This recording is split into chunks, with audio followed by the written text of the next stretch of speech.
bem-vindos à nossa exploração de hoje. A gente tem aqui um material fascinante que conta uma história bem particular sobre convicção, sabe? Intelecto e fé. Imagina só, alguém que se depara com uma crença que pode mudar tudo na vida, mas, em vez de mergulhar na emoção, pisa no freio e diz: opa, peraí, preciso de provas, preciso de argumentos sólidos. É mais ou menos essa jornada da Nancy Pearcey, que a gente vai analisar hoje com base nessas fontes. Uma ex-agnóstica que, depois de um contato rápido lá com a comunidade Library na Suíça, um lugar super conhecido, né? Uhum. Com uma atmosfera bem intelectual e espiritual. Exato. E ela tomou uma decisão, assim, surpreendente. Só iria abraçar o cristianismo se estivesse intelectualmente convencida de que aquilo era verdade. Então hoje a gente vai fundo nesses relatos para entender essa busca, quase uma exigência que ela fez para si mesma, né? Isso mesmo. A ideia aqui é desvendar, olhando o que os documentos nos dizem, como foi essa transição, como é que alguém tão focada em evitar o que ela via como apelo puramente emocional, como ela chegou, depois de um tempão estudando sozinha, à conclusão de que, bom, a razão apontava para o cristianismo. É uma virada em tanto. E qual o significado disso, né? De basear a fé não no sentimento, mas no que ela depois chamou de o Senhor da Verdade. É uma história que meio que desafia o roteiro mais comum de conversão, eu acho. Com certeza. Ok, então vamos começar a desembrulhar isso. E a história, curiosamente, começa com uma fuga, né? Uma fuga estratégica de um lugar que muita gente acharia incrível ficar. Nossa análise começa justamente lá, em L'Abri, esse centro fundado pelo Francis Schaeffer, na Suíça. As fontes que a gente tem dizem que a Pearcey ficou lá um tempo muito curto, só um mês. Um mês só. É. E considerando que os relatos descrevem L'Abri como um lugar tão atraente, intelectualmente apelativo, por que sair tão rápido? Não parece meio contraintuitivo? É uma ótima pergunta. E o material que a gente analisou sugere que, bom, a própria atração do lugar foi o problema para ela. Tinha um medo ali, bem específico. O medo de ser atraída emocionalmente para a fé cristã. Ah, entendi. Os textos falam de uma desilusão que ela já tinha tido antes, com o que chamam de cristianismo cultural da infância dela, sabe? Aquela fé meio herdada, mais por tradição, talvez, ou convenção social. Uhum. Aquela que não é muito pensada. Exato. E ela parecia decidida a não cometer o mesmo erro, a não basear uma decisão tão fundamental em algo que pudesse ser só um sentimento passageiro ou, sei lá, a pressão do grupo. Então a força do ambiente, a camaradagem, a beleza do lugar, das ideias, tudo isso virou paradoxalmente uma ameaça para a busca dela por uma convicção puramente racional. É isso. Parece que sim. É nesse contexto que ela toma essa resolução, quase uma aposta com ela mesma, né? As fontes são bem claras, ela botou uma condição rígida para si, só voltaria para o cristianismo, mesmo pensaria em voltar para L'Abri, se estivesse intelectualmente convencida de que era verdade. Que forte isso. Não bastava sentir que era bom, inspirador. Precisava de uma persuasão racional de que os fundamentos eram sólidos, defensáveis. Essa decisão de se afastar de propósito da influência emocional é um ponto de partida bem interessante e define todo o caminho que ela vai seguir depois. E que caminho, né? Ela sai de L'Abri, volta para os Estados Unidos, mas é interessante notar como você falou que L'Abri, mesmo em só um mês, parece ter plantado uma semente importante. Os documentos destacam que foi lá que ela ouviu falar sério sobre apologética, o que isso significou para ela exatamente segundo as fontes. Significou descobrir que existia todo um campo de estudo dedicado a oferecer boas razões, argumentos e evidências para a fé cristã. Para alguém com a cabeça dela, vindo do ceticismo e buscando respostas racionais, isso foi aparentemente uma revelação. Imagina. A ideia de que a fé não precisava ser um salto cego no escuro, mas que podia ser examinada, debatida, fundamentada em lógica e evidência, isso parece ter aberto uma porta que ela não esperava. L'Abri mostrou para ela que tinha um caminho intelectual para explorar, mesmo que ela decidisse seguir esse caminho sozinha, longe da influência direta da comunidade. E aí começa o que as fontes descrevem como um período de 1 ano e meio. 1 ano e meio de estudo intenso, focado E, o que é interessante, solitário.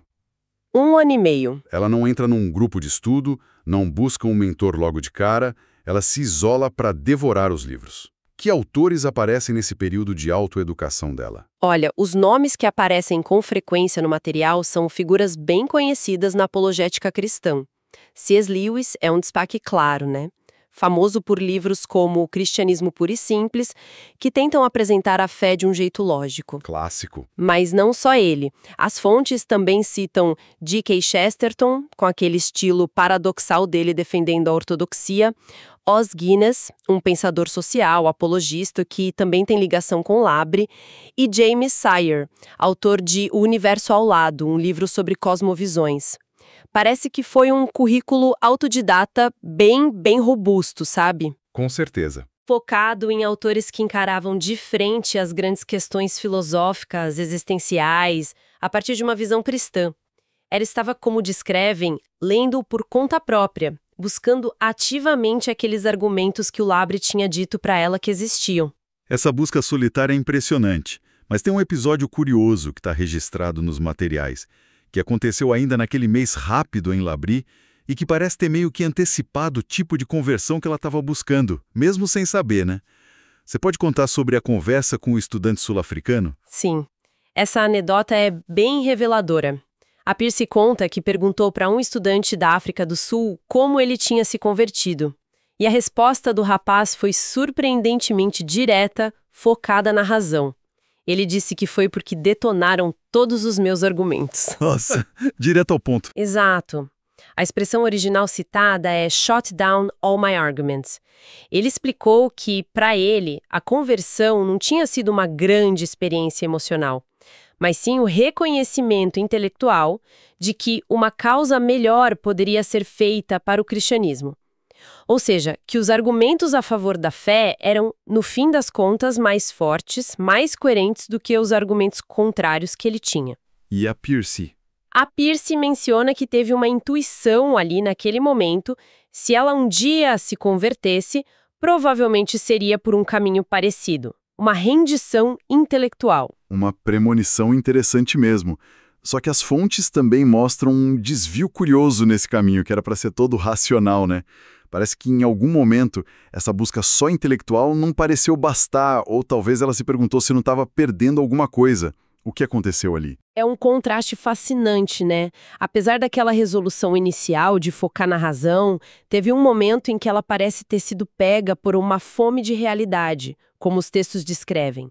Influenciada pela leitura de um livro chamado A Cruz e o Punhal, que conta histórias de intervenções divinas bem dramáticas, experiências espirituais intensas, ela decidiu tentar uma abordagem diferente, quase oposta à busca metódica dela. Diferente como? Tentou o quê? Ela tentou forçar um encontro mais experiencial com Deus. As fontes descrevem uma vigília noturna que ela fez, sozinha, durante a noite, ela começou a implorar por um sinal sobrenatural espetacular. Ah, tipo, Deus me mostra alguma coisa agora. Exatamente. A ideia, segundo os relatos, era que talvez uma abordagem agressiva, uma exigência direta por uma manifestação divina, palpável, funcionasse melhor do que ficar analisando argumentos pacientemente. Foi quase um experimento. Ok, já tentei a razão, vamos tentar agora pressionar por um milagre. Existe uma tensão ali, né? Entre a busca intelectual dela e um desejo talvez escondido por uma prova mais imediata, inegável. E qual foi o resultado dessa abordagem agressiva? Veio o tal sinal espetacular? Não, nenhum.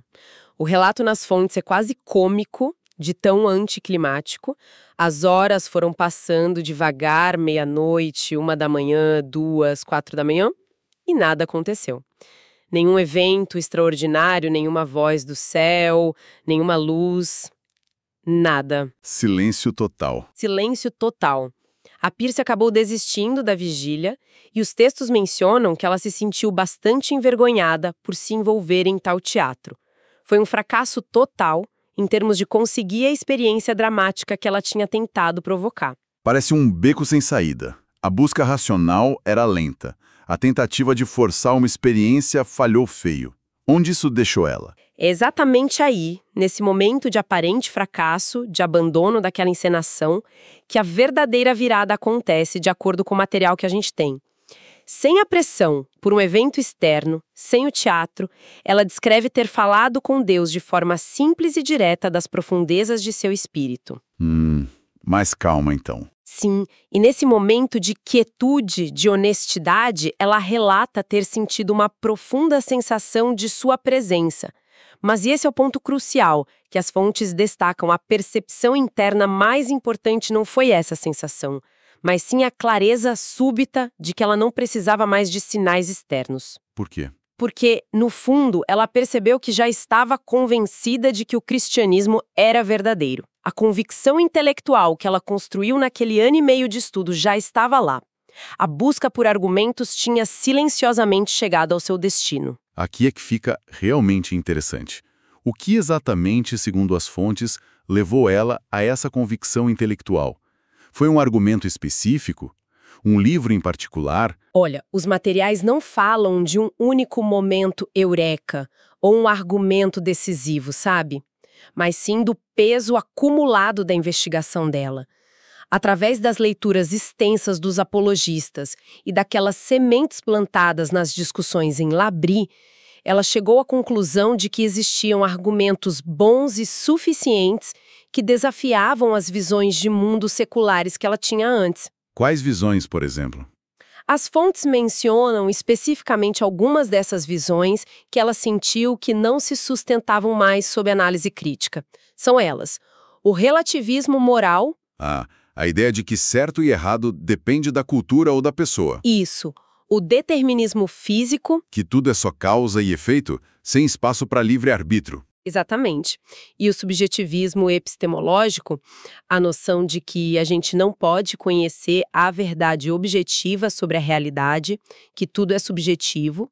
Para Peirce, e a análise crítica que os apologistas cristãos ofereciam pareceu mostrar as fraquezas, as inconsistências dessas posições. Então não foi um raio de luz caindo do céu, mas a conclusão pensada de que as alternativas ao cristianismo eram intelectualmente menos satisfatórias para ela. Exato. A conclusão foi descrita como uma admissão silenciosa, mas definitiva. As fontes registram o momento de forma bem específica, lá pelas 4:30 daquela manhã, depois da vigília frustrada e daquela percepção interna, ela quietamente admitiu que Deus havia vencido o argumento. Que frase. Deus venceu o argumento. É forte, né? Veja a linguagem. Venceu o argumento. Foi uma rendição baseada na força que ela percebeu na argumentação que ela tinha examinado tão cuidadosamente por 1 ano e meio. Não teve drama externo, não teve êxtase emocional avassalador, mas um reconhecimento interno quase resignado da conclusão lógica a que a própria busca racional dela tinha levado. Uma rendição intelectual, como você disse. E que consequências práticas isso teve para ela? Como essa admissão se transformou em ação? A conversão dela, do jeito que é descrita, foi principalmente essa submissão intelectual. O passo seguinte, lógico, dentro dessa visão, foi reconhecer essa persuasão interna e agir de acordo. As fontes citam as palavras dela mesma para descrever esse passo: entregar minha vida ao Senhor da verdade. Essa escolha de palavras é chave aqui. Senhor da verdade. O que essa expressão nos diz sobre a natureza da fé que ela estava abraçando? Essa linguagem é muito significativa e reflete diretamente a jornada dela. Ao chamar Deus de Senhor da verdade, a Peirce estava enfatizando justamente o aspecto que a convenceu: a verdade objetiva e racional da cosmovisão cristã, como ela passou a entender. Se o cristianismo é realmente verdadeiro, como ela concluiu, então essa verdade não é só uma ideia interessante para concordar passivamente. Para ela, a verdade tem exigências. Ela deve capturar todo o nosso ser e redirecionar cada um dos nossos pensamentos. Uau, é bem abrangente. Totalmente. Não é só aceitar um conjunto de ideias, mas realinhar a vida toda em torno daquilo que se reconheceu como verdadeiro.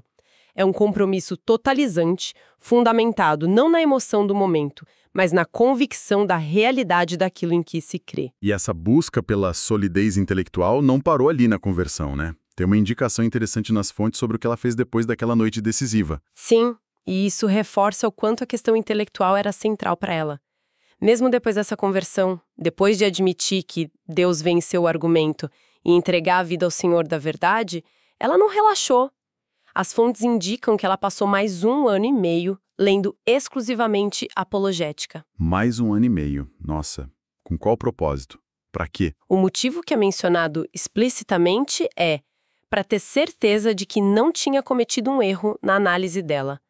Ela queria testar a própria conclusão, solidificar a posição, garantir que a convicção dela não era fruto de um engano ou de uma leitura superficial. Entendi. Uma espécie de controle de qualidade pessoal. Exato. Foi um período de consolidação intelectual, de aprofundar as raízes da nova fé dela na razão e na evidência, como elas as entendia. Só depois desse período adicional de confirmação rigorosa é que ela finalmente se sentiu segura para retornar a Labre. E quando ela voltou para Labre, foi diferente da primeira vez. A experiência mudou? Muito diferente. Dessa vez ela não ficou só 1 mês, com medo. Permaneceu por 4 meses com o objetivo claro de se aprofundar ainda mais, de se fundamentar, como dizem as fontes, na cosmovisão e na apologética que a tinham convencido intelectualmente. Ela não estava mais fugindo da influência, mas buscando mergulhar e aprender mais dentro da estrutura que agora ela aceitava como verdadeira. E se a gente conecta isso com o quadro geral da vida dela, como os materiais sugerem, a gente percebe algo poderoso. Essa experiência profundamente pessoal e intelectualmente guiada de encontrar a fé não foi só um episódio isolado na vida dela. Virou algo maior. Virou o motor, a força motriz por trás de toda a carreira dela depois. A vida profissional dela foi, em grande parte, dedicada à própria apologética, à análise de cosmovisões, a ajudar outras pessoas a navegarem pelas grandes questões da vida usando a razão. A busca intelectual não acabou com a conversão. Ela se transformou na base do trabalho que ela desenvolveria por décadas. O jeito como ela chegou à fé moldou profundamente o que ela faria com essa fé. Que percurso impressionante, realmente. Recapitulando um pouco o que a gente viu nas fontes, a Nancy Pearcey seguiu um caminho para a fé que, de forma muito consciente, priorizou a convicção intelectual acima da experiência emocional. Ela se afastou de influências que ela achou que podiam ser avassaladoras demais, entrou num período intenso e solitário de estudo autodidata, enfrentou as próprias dúvidas e até umas tentativas meio frustradas de achar atalhos mais experienciais. É para finalmente chegar a uma conclusão baseada na força que ela percebeu nos argumentos. Uma rendição não é emoção, mas a razão, como ela entendeu. Sem dúvida, uma narrativa muito potente sobre essa busca pela verdade e a coragem de seguir a razão aonde quer que ela leve, mesmo que o destino seja um lugar inesperado como o cristianismo era para uma ex-agnóstica convicta como ela. Mostra que, para algumas pessoas, a análise crítica de ideias, o confronto intelectual com diferentes visões de mundo, pode ser o caminho principal, talvez um único caminho viável, para encontrar um fundamento sólido para a vida e para o propósito. Então, o que tudo isso significa, se a gente olhar um pouco além da história específica da Pearcey? Os relatos sobre a jornada dela focados nessa vitória do argumento e na submissão ao Senhor da verdade deixam a gente com uma reflexão importante sobre a própria natureza da crença, do compromisso humano, né? Mostra que não tem um molde único para convicções profundas. De fato. E talvez a pergunta que fique ecoando, que essa análise provoca, seja sobre o equilíbrio e a suficiência das nossas bases de crença. Até que ponto a convicção puramente intelectual, por mais sólida que pareça, pode ou talvez deva ser suficiente para iniciar e sustentar uma transformação completa de vida e propósito? Boa pergunta. Ou será que a experiência, a emoção, a comunidade acabam inevitavelmente entrando na conta para a maioria das pessoas? Como é que diferentes indivíduos, com temperamentos e histórias diferentes, navegam e integram esses domínios da razão, da experiência, do sentimento, na hora de construir aquilo em que mais fundamentalmente acreditam? A história da Pearcey convida a gente a pensar sobre essa arquitetura complexa da convicção humana.